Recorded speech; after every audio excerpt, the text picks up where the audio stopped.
In this episode of Testimony Musician Story presented by Sound Seekers, I talked to the multifaceted artist, Chazn. Now, Chazn shares his Christian testimony. He talks about being bullied by gangs as a kid. And I'm not talking about just like he was bullied to the point of learning martial arts to defend himself and get himself out of life or death situations. And how all of that brought him even closer to God. He talks extensively about his family's nonprofit, Elijah's Heart. Now, Elijah's Heart is a huge nonprofit in Nashville. They give food to people. We're not talking about a meal or two. They're giving 2 weeks, months worth of food to people. They're apparently one of the largest organizations in the US that does it. There was also a movie starring Michal Ealy about his father who created the nonprofit. He also talks about the importance of learning social media algorithms. This kid is a sponge and has learned everything there is to know about social media and has really worked it to his advantage. I am Gaelica Brown, and this is Sound Seekers Presents Testimony, a Musician Story.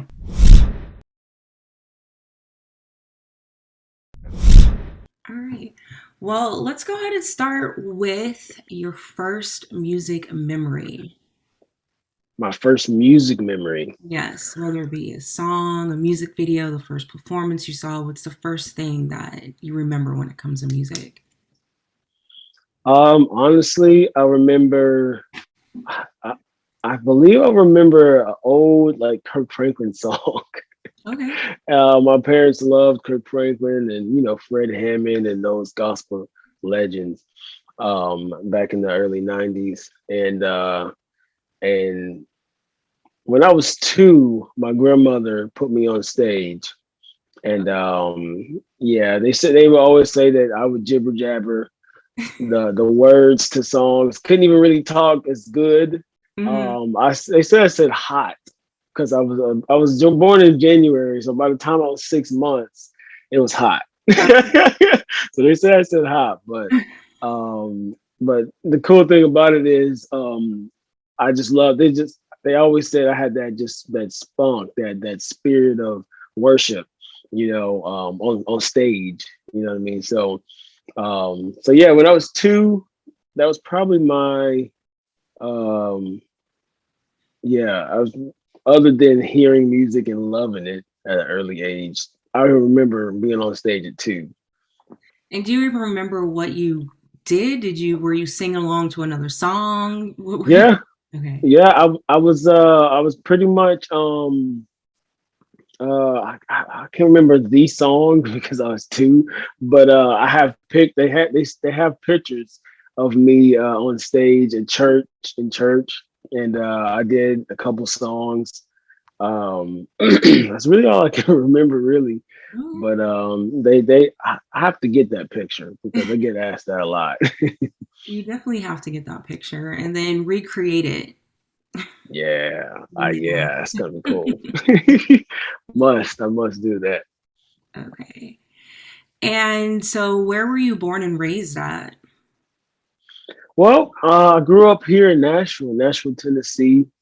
I'm still here, and we just this city's been growing when it comes to music. It's expanded exponentially on other genres other than just country. Hmm. We're one of the largest, if not the Christian music capital of our the United States. Okay. Is that like Almost. CCM music? Okay. Yeah, but we got some, the RMG guys live here, and Yeah. those are my boys, and Is no big deal they, out there? what do you say? Is no big deal out there as well, I think. No big deals out here. Um, Zay Zante just moved out Mhm. here. Cannon's out here, Derek Miner's out here. So yeah, so it's a bunch of just music out here. So they our nickname is Music City. So just grew up here and just grew up in music. If I wasn't doing something in a play that my dad wrote, or you know, my mom and dad were professional musicians. So Okay. my my mom was a professional keyboard player. My dad's a professional saxophonist, and he actually won. He was the first African American to win sax. I can't remember exactly what it was, but it was he did it. He won alto and soprano saxophone, I think it was in college. Okay. He was the first African American to do both. Wow. And they were, when I was a kid, that's what they were doing. They were just ripping and running. They would play at like 14 churches a week, So they were here in musicians, Nashville. but it was all in the like Christian or gospel world. Yeah, my dad, he would get invited out to all types of clubs and different types of venues. But he would always say the Lord would put a roadblock in the way. He was like, yeah, I would love to go, play, make a little buck, make some money, and something always would happen. I always find that funny. And so, did you also grow up in the church? Pretty much, yeah. Grew up in the church, and my dad actually got filled with the Spirit when I was about 7. When I was about, I don't know, about five through 7, he was learning about Jesus, learning more about him. He grew up in the church too, but didn't know God. It Yeah. was more of a religion. So I do remember just always being in church. So yeah, Okay. So, and do you have any siblings? I do. I'm the oldest of 8. Oh, wow. Okay. Yeah, I was Papa Bear when Dad was gone. So your family was, you grew up in a Christian household, two-parent Christian household with parents as Yeah. musicians. Hmm. And were you guys like constantly in the church or was it just a Sunday thing? Well, due to music, um, it was kind of a constant thing because of selection of music. My dad knew, obviously as a kid growing up, he didn't want his kids listening to, profanity and, talking about drugs and sex and stuff like that at an early age. So gospel started really booming in the 90s. And so we just listened to gospel, and, it started to get, Kirk started coming out, and, the commission, I think it was, with Marvin Mhm. Sapp and Fred Hammond, like they started really booming, and that my pops, he loved it. He would always play, practice with the music, with the saxophone. So yeah, pretty much a constant being in the church because of really music. All right. And when did it connect with you? When did Well, you personally get filled with the Spirit? well, I like to say 2 times because I got saved when I was 7. But obviously, when I was 7, I was a kid. You know what I Yeah. mean? So you go through that rebellious phase, you go through that teenage phase. You want to do what you want to do, or you get influence outside the house. Mm-hmm. Because I actually got, when I was about 10, concrete years, when first hit the double digits, we moved into the hood because my dad had a kidney transplant.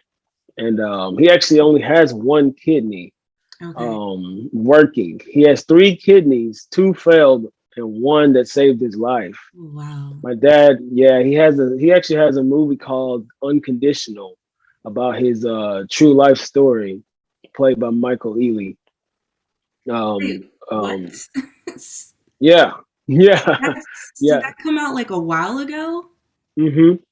I think I remember that.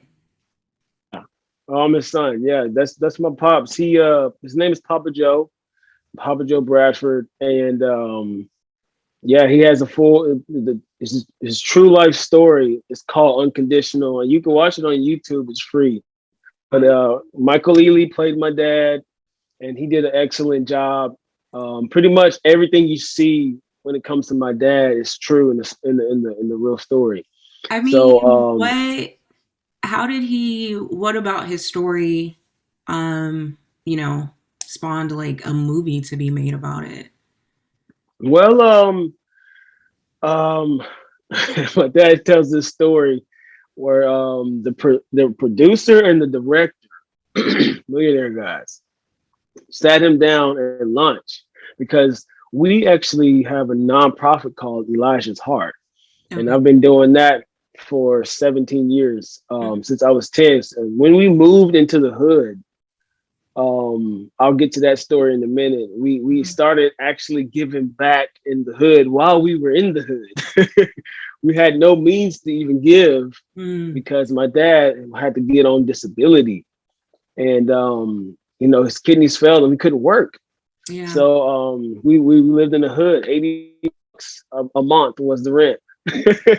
You know what I mean? Wow. But to get back to the story, what sparked it was those guys, the director and the producer of the movie.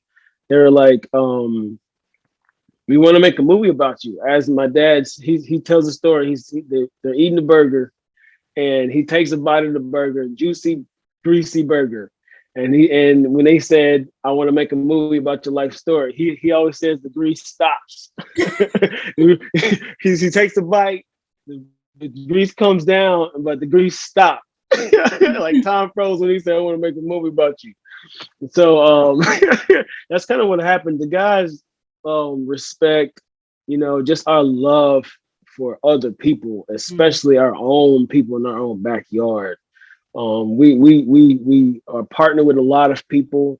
We're actually the largest door-to-door giveaway and possibly the nation, but we know in the South region. We get semi trucks loads of food, and we give anywhere from 2 weeks to a month's worth of food to each home. oh, wow. We're and our biggest thing this year is feeding 10,000 homes 3 times this year That's, here in Nashville. it's more Hmm. than just like a meal or something for the day. Like two Yeah, weeks yeah, a month. That's crazy. exactly. We give them groceries, and we have it called the Walk of Love, and we have churches and artists and pastors and not other nonprofits. We just partner with everybody. My dad met the CEO of Walmart. Mm, Like he like knows the CEO of Walmart, and yeah. Walmart helps us, and Feed the Children helps us, and One Gen Away helps us, and a bunch of other Don't get people. hurt. Oh, let me take this down. I'm sorry. You make sure this don't fall on Yes, we don't want me. that to happen. Yeah. But yeah, so that's kind of what sparked the movie. Just people seeing our work, and now we're just at a level where we can just feed. Our goal is to feed 10,000 homes at a time. We're going to get about, really, anybody who wants to come out here in Nashville. You come out, obviously it's free. You're just giving back to the community. We walk door to door. It's called the Walk of Love. That's what sparked the movie. It's called the Walk of Love. Hmm. So Elijah's Heart is the nonprofit, but the Walk of Love is the actual like food giveaway. Okay. Yes, the event that we do, yeah. And we're gonna have a celebration tied with that called we're gonna have a what we call a spring jam, a summer jam, and a fall jam. There I'll be performing, and a bunch of other local artists and Christian artists will be performing too. That's dope. Also, we Uh-huh. get kids off the street and teach them how to worship and teach them how to praise and teach them how to, dance and sing. And we have a performance. Have you Mhm. heard of Rocket Town here in Nashville? I'm not sure if you've heard. Um, It's a well-known venue here. And what we do is we have a big show, mhm. and these kids get to actually be on stage. all free of cost. We just want to keep them, out of trouble and give them an outlet to, spread their wings and get into music and figure out if they really like it or not. If they do, we welcome them in, and we do dance, we do drama, and we do singing. That's amazing, man. Right Mhm. on. Okay. So, okay, but let's get back to how you actually gave your life to Christ. Yeah, yeah. So yeah. Um, when I was 7, I felt Jesus. I didn't know what it was. And I was like, what is this feeling? And then I would see my mom praying or whatever, getting emotional or whatever, and then just break down in tears or whatever. I'll be like, Mom, why are you sad? She's like, No, I'm happy. These are tears of joy, Mm. you know? And I'm like, I want that. And then, I go to church and I see people, get healed, or I see people have a miracle happen. It's like, I want that too. Yeah.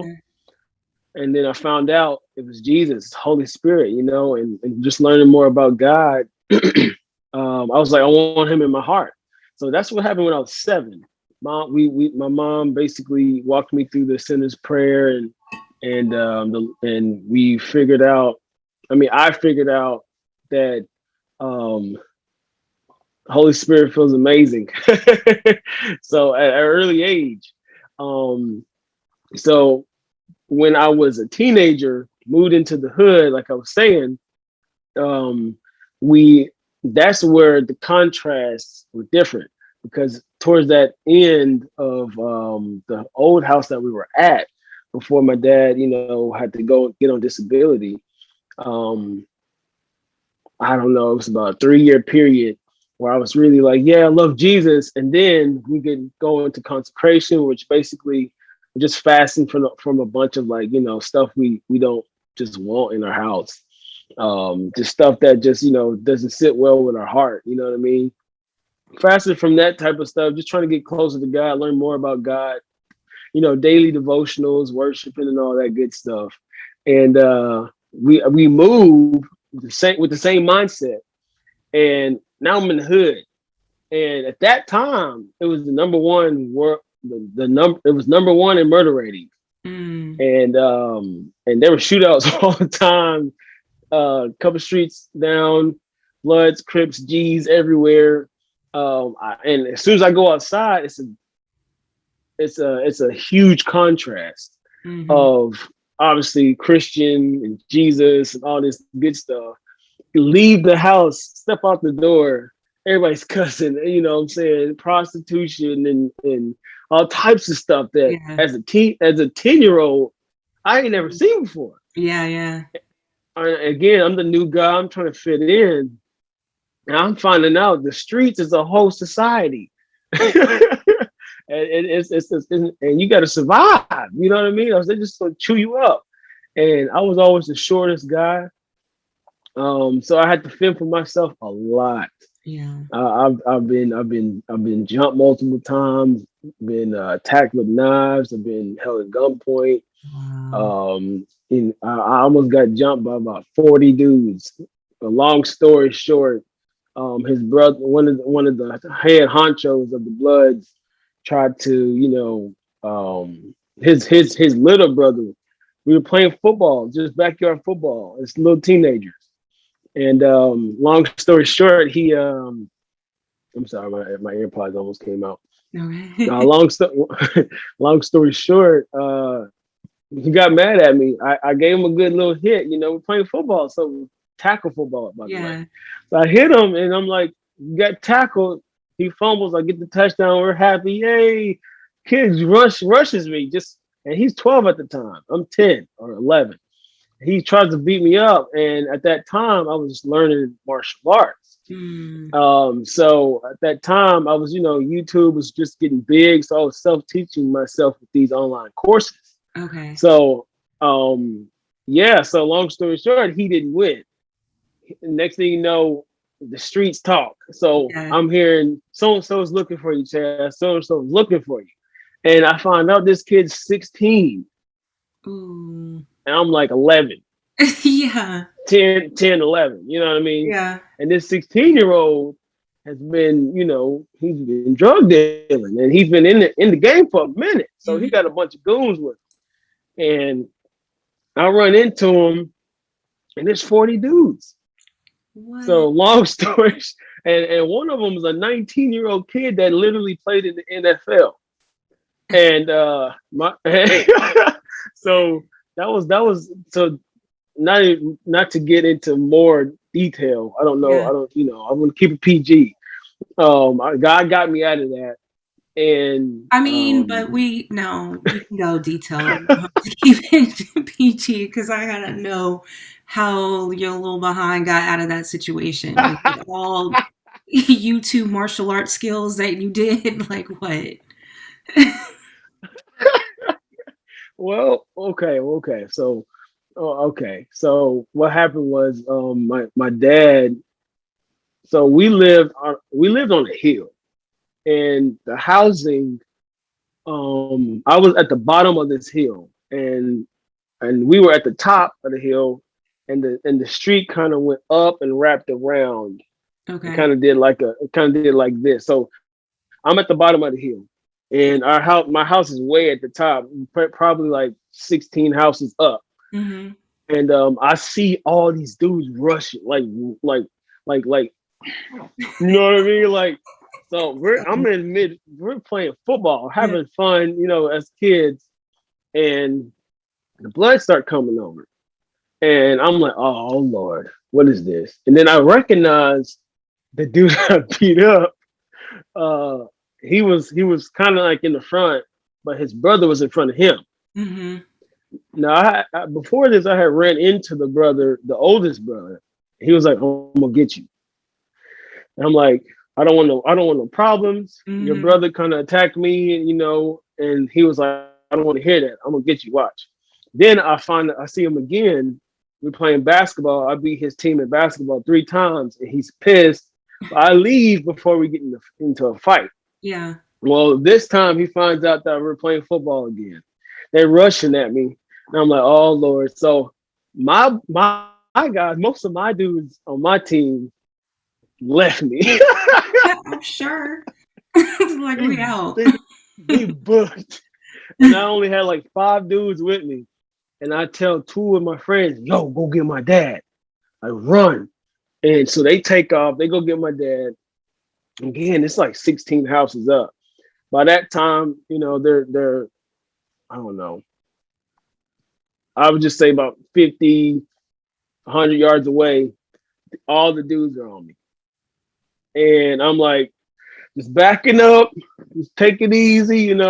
I just, just nice and easy, nice and calm, doing what they was training me to do, just the diffusion. Yeah. Because I don't want to fight all these dudes. Yeah. Plus, I'm shorter than most of them. So I'm good. Just chilling out.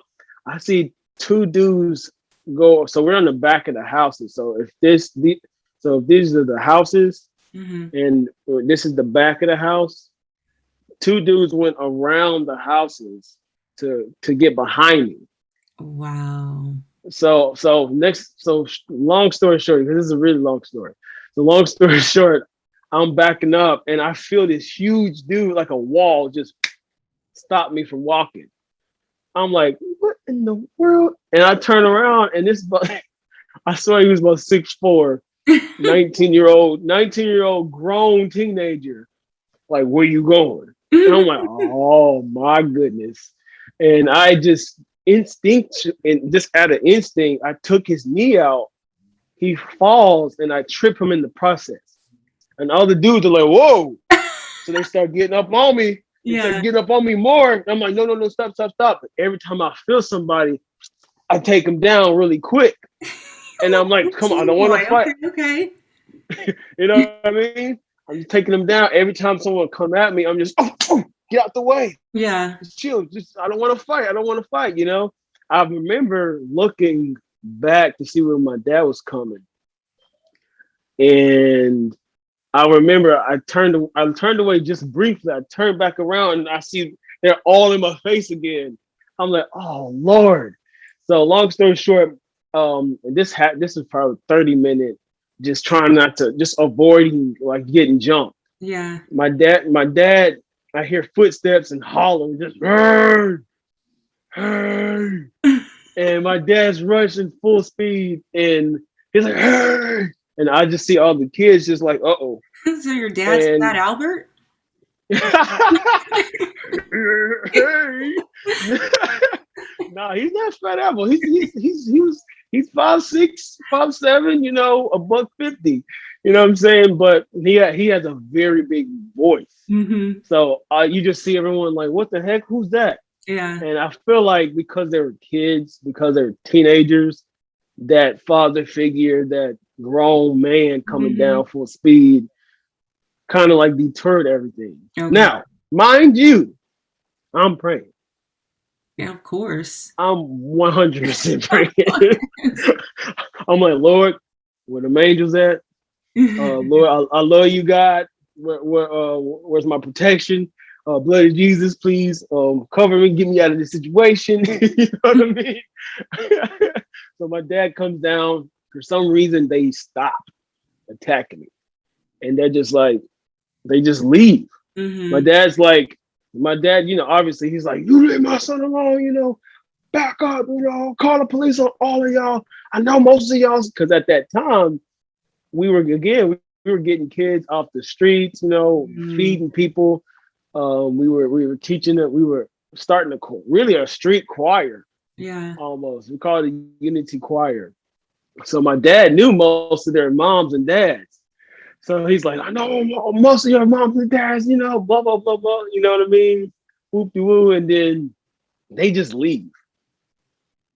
And we get home. My dad's just like, I'm proud of you, son.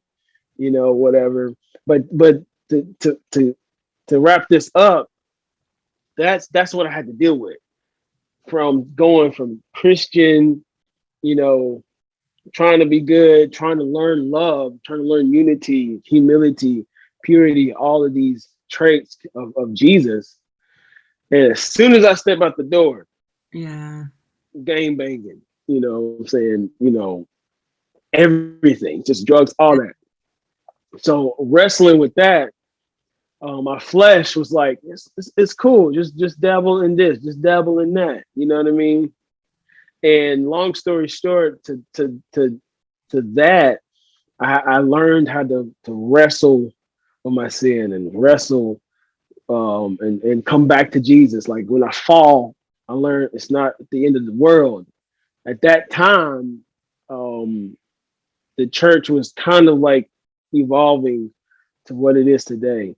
At that time, early 2000s, um, it was more so if you sin, you going to hell, Mm-hmm. or if you do this, what I'm saying, you got to repent and hope you don't go to hell. You know what I mean?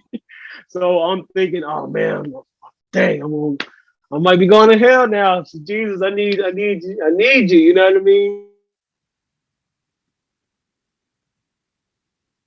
And just learning that's more about grace. We're saved by grace, not works. You know what I'm saying? Jesus came down and took all the burden on his back. He he Yeah. he he he he took all that beating for our sins. He died for our sins. You know what I mean? And learning that I'm already forgiven, and that it's a relationship and not a religion. It's Mm-hmm. we're really not trying to, oh no, like when we mess up, looking, oh no, God, oh no, he's gonna get me. It's more like you don't want to hurt his feelings. You don't want to. You don't. It's all about the heart. You know what I mean? And I had to learn that as a young boy, because even though I didn't really dabble into much drugs, um, um, sexual activities is what I did dabble in, and I'm talking about very early age. Um, Kids younger than me in the hood Yeah. dabbling in sexual activities, um, all types of crazy stories about their fathers and their mothers, and molestation and stuff like that. And Mm-hmm. it really hurt my heart to really think about it now.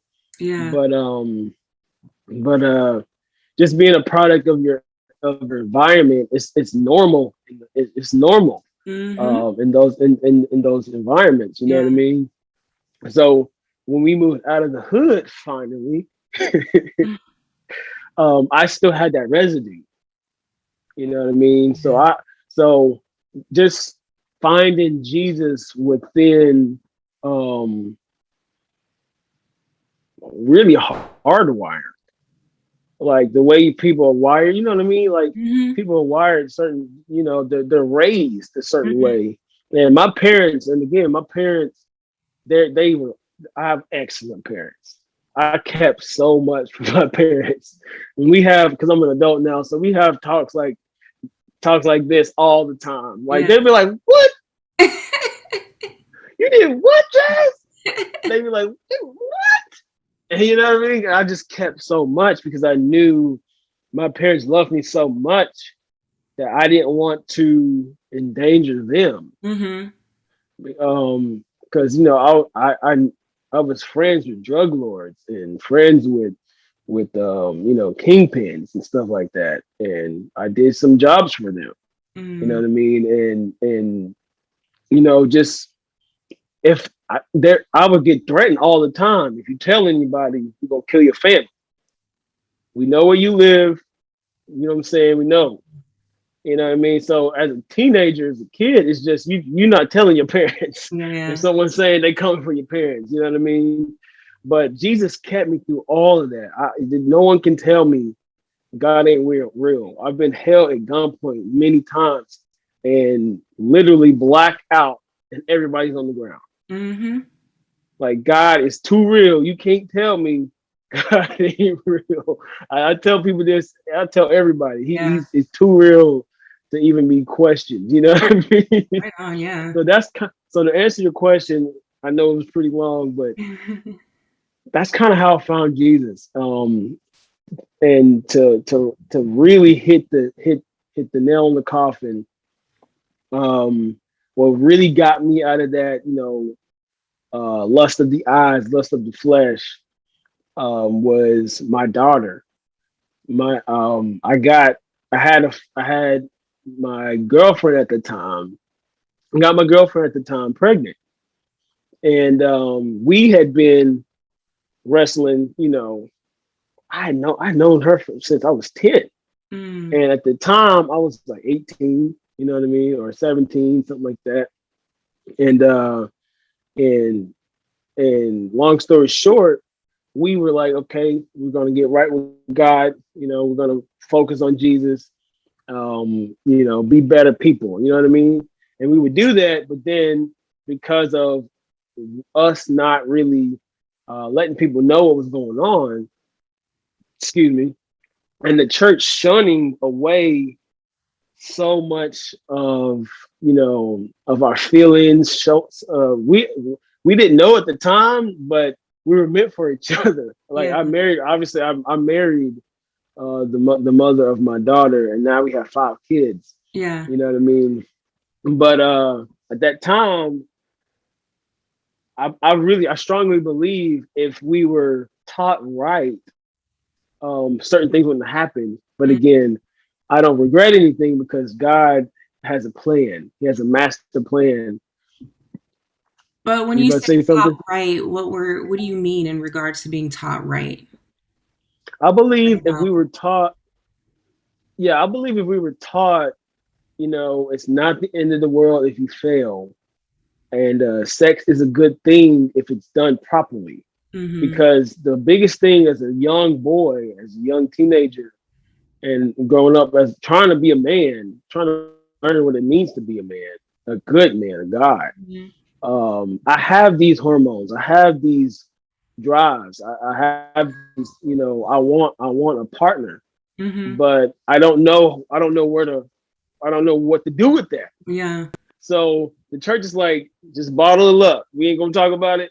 But now it's a lot better. But back then it was like we just gonna bottle it up. We're not Yeah. gonna talk about it. And then it's like you bottle it up so much, and it's gonna explode eventually. You Mm-hmm. know what I mean? And you know, I really, and again, I was wilding as a teenager, not knowing what to do. But when it came to my girlfriend at that time, my wife now, she was always special, and I always came back to her. So if I had learned that, we just need a court, we need to do this godly. There's ways you can actually be in love with her and be Yeah. holy. You know what I mean? And that's what I didn't learn. And again, I was afraid of my parents again, which I don't. I want everyone to know. Look, just you need to let people know something. Okay, you don't need to keep it in yourself. Yeah. If you're going through something, tell a fatherly figure, a motherly figure. We call them OGs. Tell an OG. You know what I'm saying? Get the word out. You know what I'm saying? Get some counsel. You know what I mean? Because again, me bottling up my feelings and stuff like that, just trying to really figure it out myself, didn't work. Yeah. I And so mean, it that's why never I needed Jesus. does. It Yeah, it never never does. does. It never does. So we failed, and God birthed a huge gift, because God used that failure to change my life. Because again, I was a full on, I was just a harlot. Okay. I was just, didn't know what to do with my feelings and stuff like that. Didn't know what to do with these hormones. And the church is saying this is bad, bad, bad. But when I do act out and with my feelings, it feels good. I feel this pleasure, blah, blah, blah. I don't understand are they saying this is bad when it feels good? But then I get this conviction, like, oh, this does feel bad. You know what I mean? Like whenever something does get too far, Hmm. oh man, this does feel bad.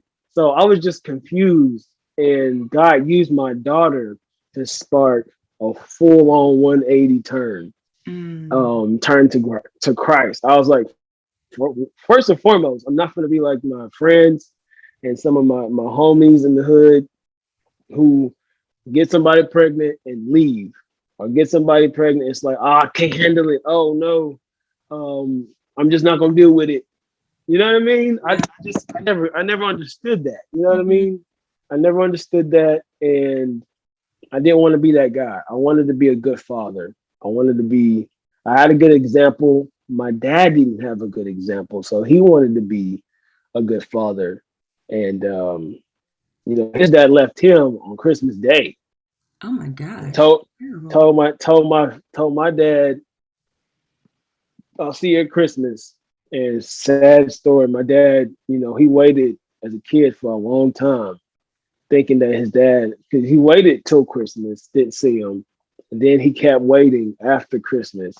And it's just those type of stories. Is like, I'm not going to be that guy. I'm gonna be the best father I can be. And before I married my wife and my daughter was born, I was over their house all the time. You know what I'm saying? I took care of my daughter. I tried my best to, be, if I could be there, I was there. Even Yeah.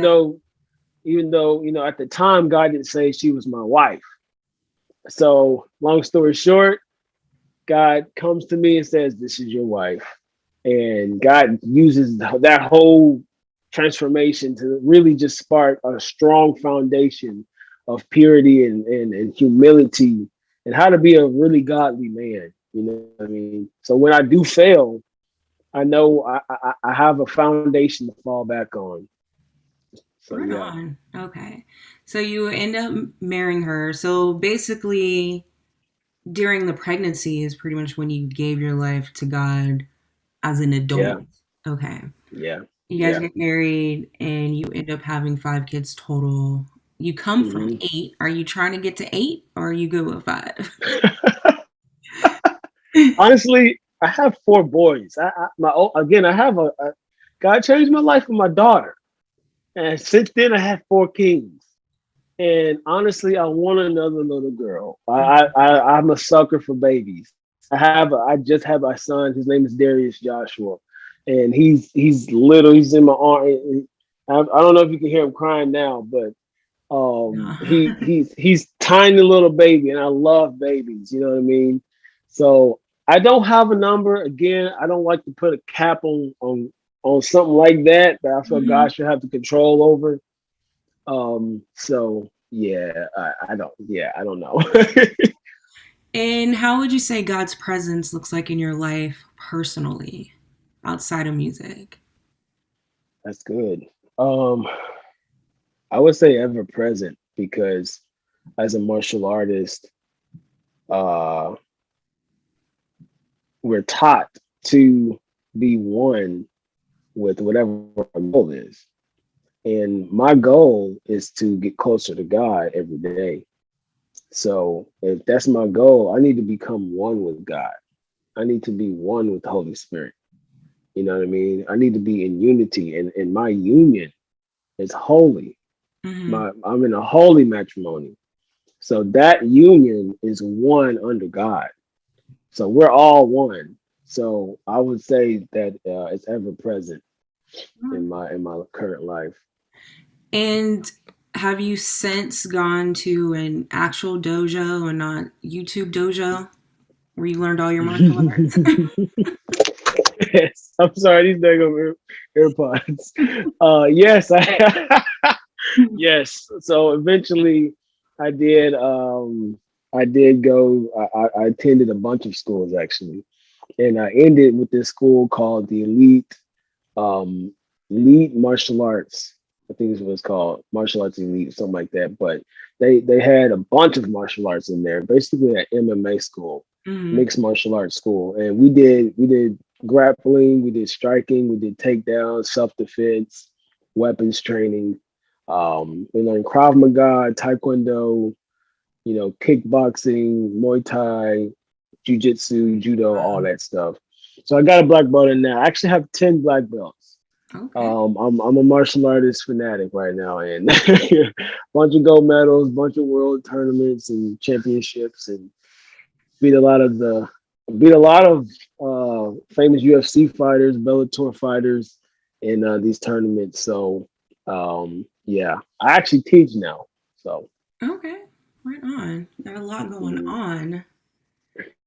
yeah. So, how did you get started into music? So again, I grew up in music. I come from a huge music family. Even when we get together now, my the old heads of our family are like, let's sing. You know what I mean? So even a lot of people in my generation who don't know how to sing, who don't want to sing, have to sing. Yeah. You know what I mean? It's just a family thing. So I got into music again at an early age, but I got serious when I Hmm. was 10. Again, when I moved into the hood, we didn't have much. Hmm. So my parents actually had a couple of, music softwares. And Hmm. at the time, they had this software called Fruity Loops, which is called FL Studios now. Yeah. Yeah, you know what I'm talking about?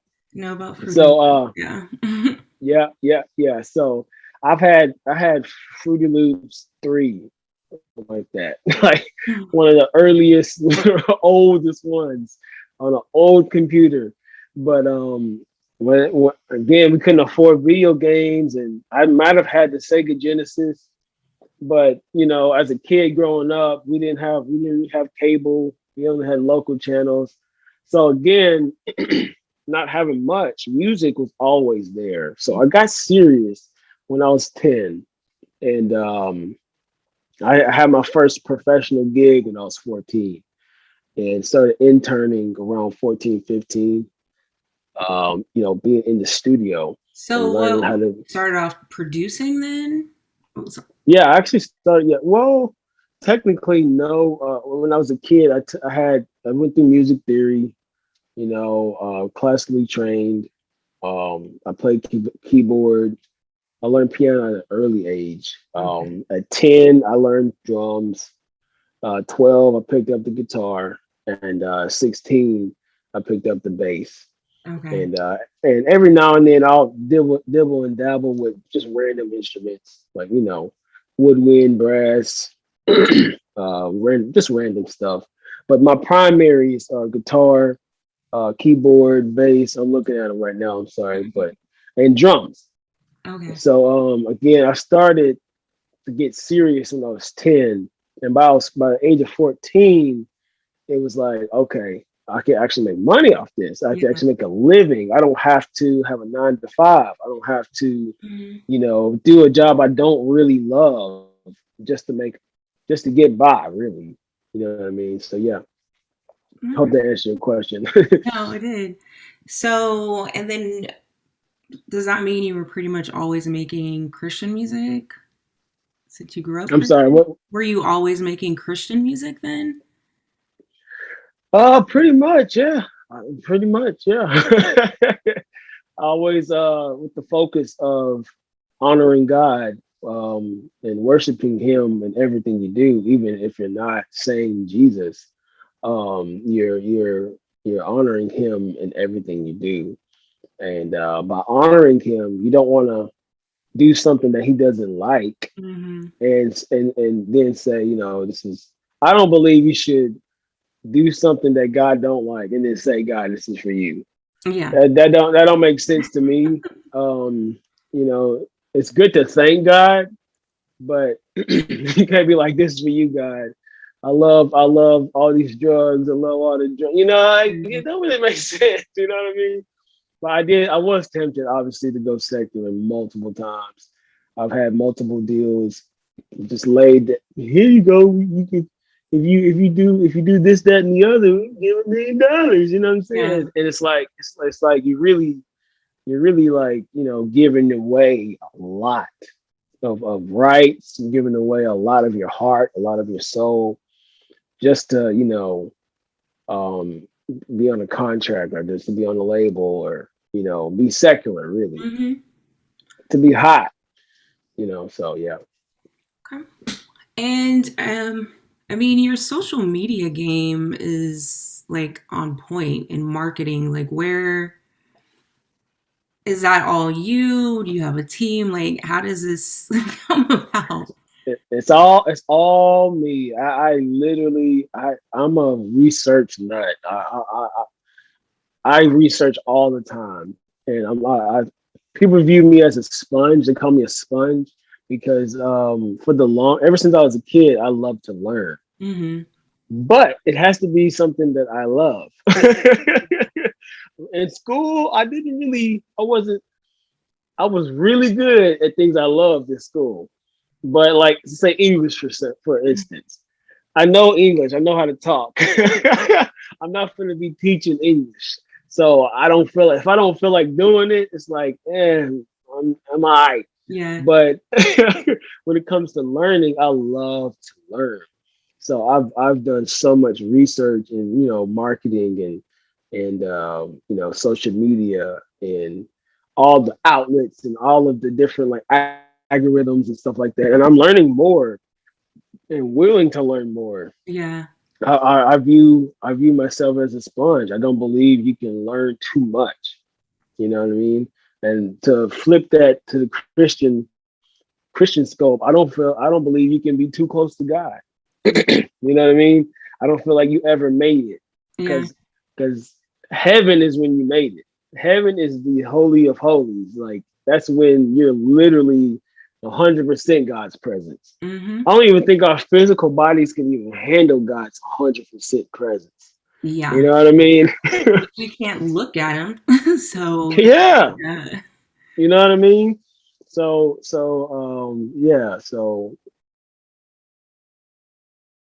Yeah, so basically, wait, what was your question again? It was all about the social media and marketing. I mean, So yeah, basically just a sponge. Yeah. as an artist, as an independent artist, how important is it to learn the social media marketing and algorithms and things are constantly changing, but how important is it to stay on it? It's actually very important. And again, as an independent artist, it's all about marketing, and it's all about networking and connecting, and knowing the right people sometimes, honestly. Because you can be the best person in the world, but if no one knows you, then you're wasting your talent. So if you're independent, you have to go out and reach out, and Um, I feel like my approach is love. Mm-hmm. I come with love first, and everybody who knows me knows I come with love first, and I don't even come with yo, let's work. You know what I mean? I come, let's be bros. Let's and if God organically has us like do a song or has me work or mix somebody or produce somebody or just put some guitar licks on someone's song or something like that, Mm-hmm. then that feels more natural to me. Again, I've been on tours with some of the biggest artists in this industry, or I'm friends with most of the biggest artists in this industry. And I Mm-hmm. don't ever name drop. Yeah. I'm just like so I don't I just let God kind of just organically make things happen. You know what I mean? Right. I feel like if you try too hard, you're kind of putting yourself in the way of God's plan. I Yeah. feel like we can easily just take over and try to be God For real. and just take over. You know what I mean? Like I'm gonna make it happen. I'm gonna do me. You know what I mean? People do It's that all the easy, especially time. yeah, exactly. And it's a fine line of waiting on God and moving on what God wants you to do. Mm-hmm. And that's what I've been learning as a grown man, as you know, father, as a mentor to a lot of kids and teenagers and stuff. Just uh, just growing and just being a sponge and just always learning. With the social media, I just find the little tricks. Like again, I have multiple outlets. A lot of my social media fans aren't just music. It's martial arts people. It's Mm-hmm. you know people from my Elijah's Heart background. Okay. A lot of people that we've helped. A lot of people that see me locally. I've been actually doing shows locally long before I actually released music. Okay. Kind of did it the opposite way. Um, but I didn't feel like just because I don't have music out should stop me from ministering in person. You know Mm-hmm. what I mean? If I can change one life with one of my songs or one of my you know just just music period, Yeah. then I feel like my goal is accomplished. You know what I mean? I feel like God put me on this earth to inspire through music, and and I don't care if one person hears it. I don't care if a million people hear it. You know what I mean? I'm, Yeah. I'm a I'm a I'm a rock out for Jesus, and hopefully, what I'm saying. If you rock with the music, then we can rock together. You know what I mean? Okay. And you have a song coming out, Fight, with Zay Hill. hmm Let's talk about that song that you have coming out. Yeah. So it's another bro from social media that we have a bunch of mutual friends, and it's just something that kind of happened organically. I was, I had just finished my album, which released in January. First solo album I've ever done, and he liked the music, and You he can he go ahead liked what I and was drop the doing. name of the album. Okay, yeah, so it's show love. It's on all platforms. So if you want to, and again, it's not just hip hop. I even have a hip hop worship song at the end where I literally just pour out, you know, my heart and soul, and a lot. So a lot of singing, a lot of rapping too. So but yeah, that's show love. But yeah, Zay Hill, he liked it. He was rocking with the music. We have a lot of mutual friends again, and we were like, yeah, let's do a song. Let's do some music or whatever. And that's what we did. I pretty much did really all the music, and he gave me a verse, and it's coming out March 26th, and I'm excited. I might even tie in a sparring match Mm, where I actually fight like a professional fighter or amateur fighter. Because the song is called Fight, Mm-hmm. and the goal is to fight to the end. It's one of those songs that's a never give up song. You know Yeah. what I mean? Especially now that we're literally still in a pandemic, and it's literally been a year Mm-hmm. of being in pandemic rules. You know Mm-hmm. what I mean?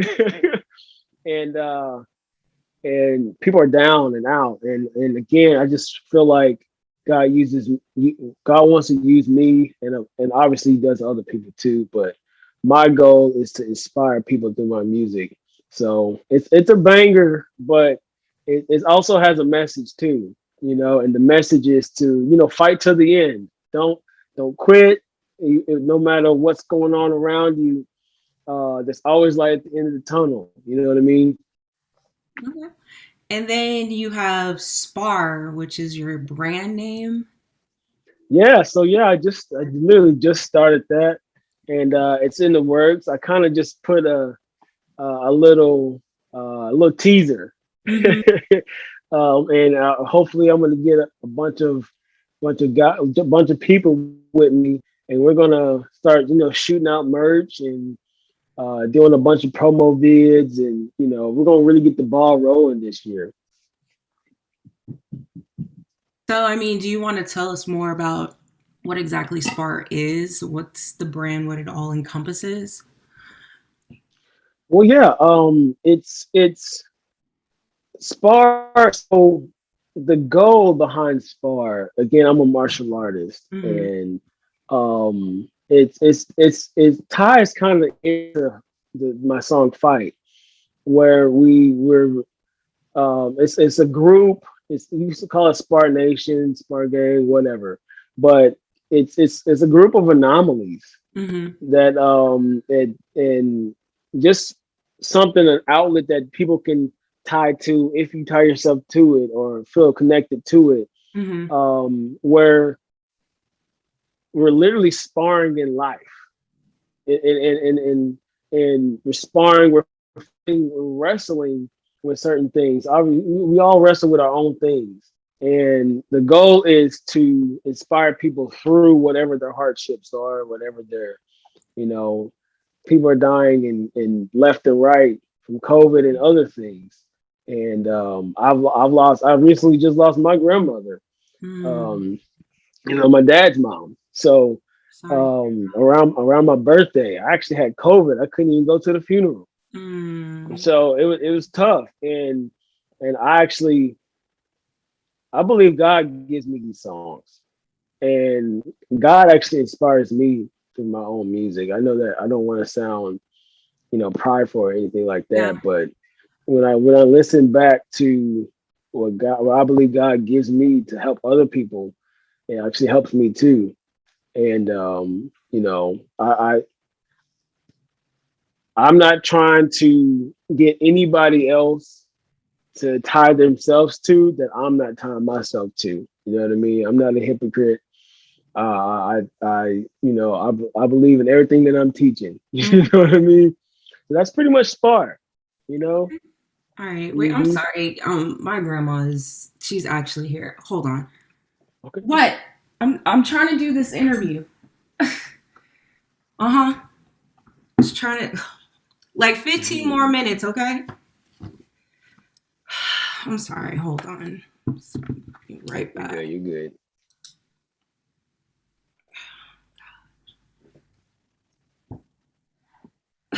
Grandma, I'm trying to do this interview. 15 more minutes, okay? Okay. I'll put on your westerns, okay?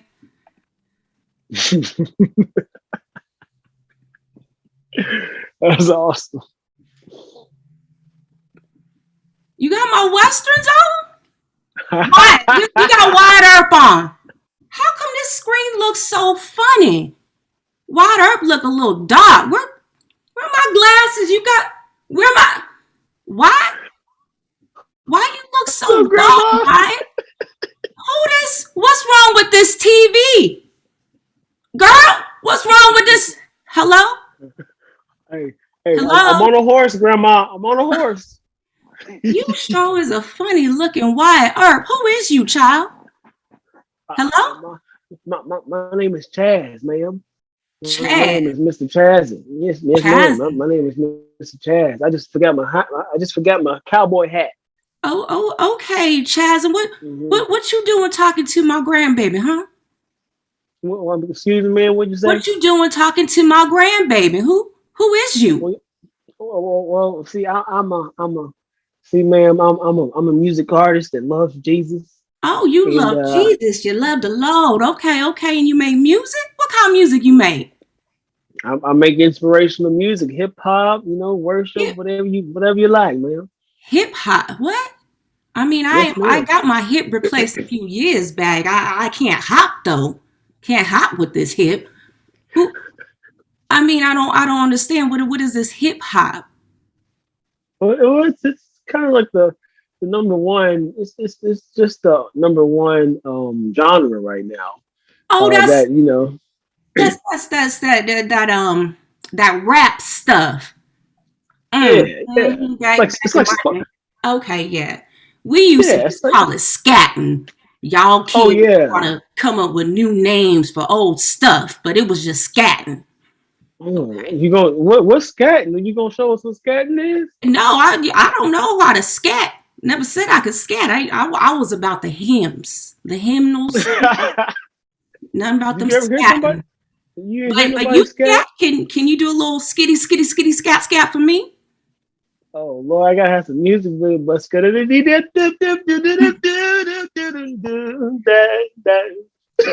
Well, I mean, as long as you scatting for the load, is you scatting for the load? oh yes ma'am, I am.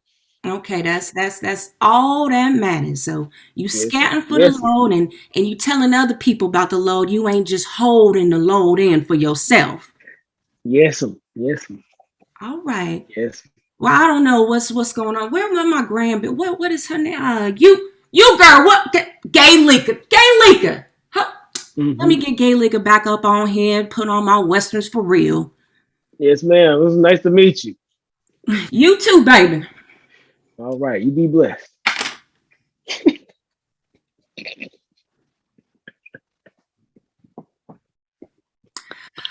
All right, sorry about that. Your grandma was awesome. Love She your is. grandmama. She's a funny lady.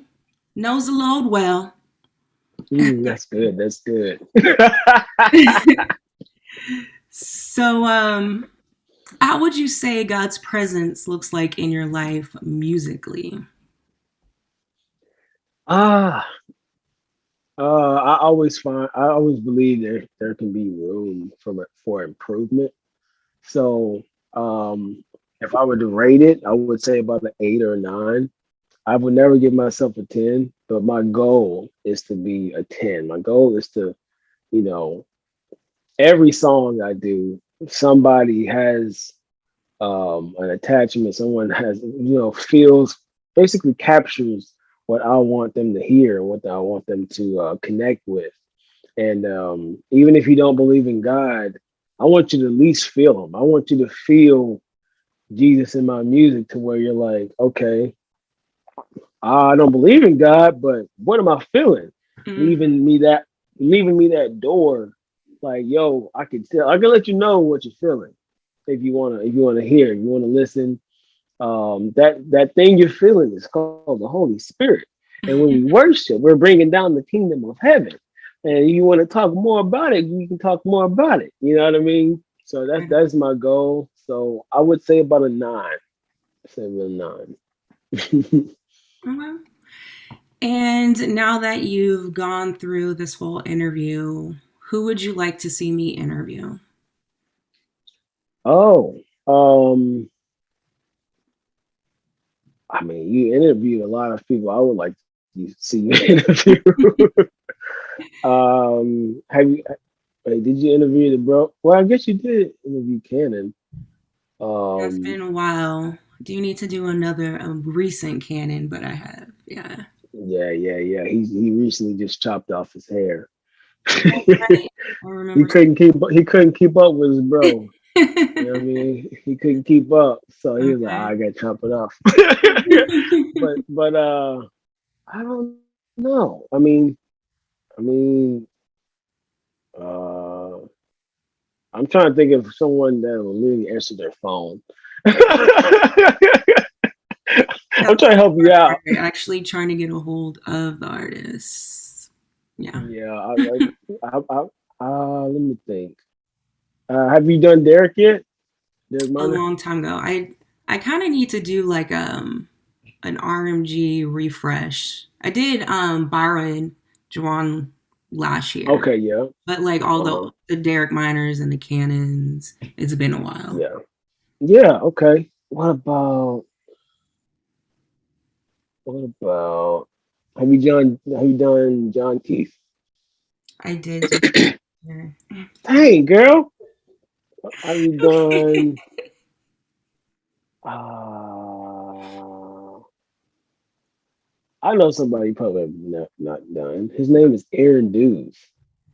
I haven't done Aaron. You know what? I actually tried reaching out to him and I have not heard anything.